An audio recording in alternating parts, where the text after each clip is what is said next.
Welcome to Luca and Miguel. Enjoy the video. You start by getting into the BIOS quickly.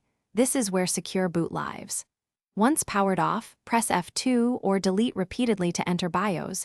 Use a USB keyboard if built-in keys fail.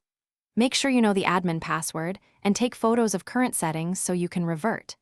You do not waste time on updates now, but if BIOS is very old, consider updating first.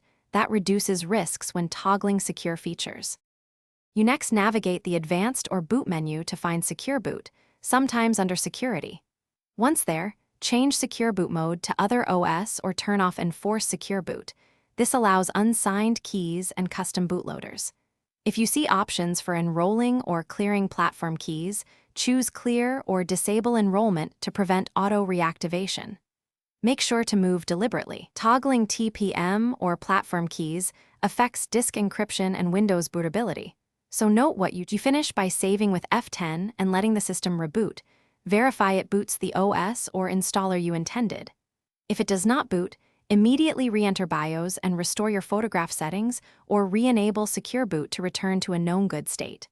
Also, make sure you suspend BitLocker or full disk encryption before changing Secure Boot, otherwise drives may lock. If problems persist, clear CMOS as a last resort. But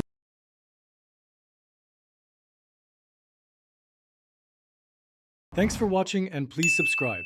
It's the best investment you'll ever make.